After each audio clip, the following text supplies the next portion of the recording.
तो बात है 2015 की, जब हम स्कूल से घर आकर टीवी पर पोकेमोन देखने बैठ जाते थे और सोचते थे इससे ज्यादा बेहतर और कुछ क्या हो सकता है। उसी टाइम पर जापान में एक एनिमे रिलीज होता है जिसका नाम है वन पंच मैन। दूसरे एनिमेस की तरह नहीं था। वन पंच मैन का साइतामा भी पहले वीक ही था, पर उसे वर्ल्ड के स्ट्रॉन्गेस्ट हीरो को बाल खाकर पावर्स नहीं मिली। My hero academy fans, don't hate me. Don't hate us. We won't tolerate it. Saitama ने 2 सालों तक एक ही वर्कआउट रूटीन फॉलो किया, जो कि था 100 पुशअप्स, 100 सिटअप्स और 10 किलोमीटर रनिंग, जो कि उसने 2 सालों तक लगातार की। और आखिर में उसके सर के सारे बाल भी गिर गए और उसे एक ऐसी पावर मिली जिसमें वो किसी भी विलन को एक पंच में ही हरा सकता था। 2015 में जब ये एनिमे जापान में रिलीज हुआ था, इसके प्लॉट और एनिमेशन की वजह से इसे फैन से बहुत ही ज्यादा प्यार मिला था। खासकर इसका एनिमेशन आज भी देखने में बहुत ही ज्यादा गजब लगता है। क्या माल है यार। इस एनिमेशन को बनाया था मैडहाउस स्टूडियो ने, जिसने इससे पहले डेथ नोट और हंटर हंटर जैसे एनिमेस को एनिमेट किया है। मतलब इसके एनिमेशन की जिम्मेदारी तो सही हाथों में थी और इसे बनाने के लिए हाई बजट भी नहीं दिया गया था। वन पंच मैन सीजन 1 को बनाने के लिए एवरेज बजट मिला था, पर एनिमेटर्स की डेडिकेशन की वजह से एवरेज बजट होने के बाद भी उन्होंने ऐसा आउटपुट डिलीवर किया। वन पंच मैन सीजन 1 को देखने के बाद लोगों की एक्सपेक्टेशन बहुत ही ज्यादा बढ़ चुकी थी, और जब 2019 में इसका सीजन 2 आया, इसके एनिमेशन सीजन 1 की जैसे ना होने के कारण इसे फैंस की तरफ से बहुत ही ज्यादा हेट मिलने लगा। ये तो टट्टी है।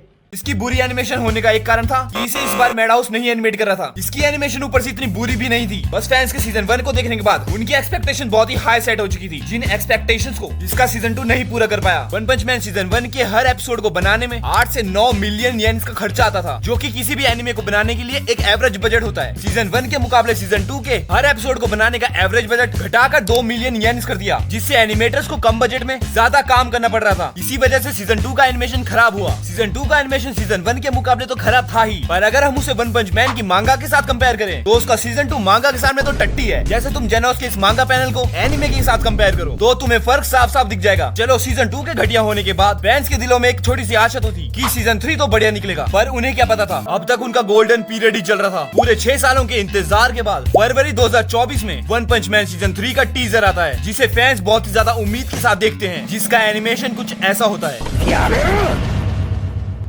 No, God! No, God, please, no! No! No! No!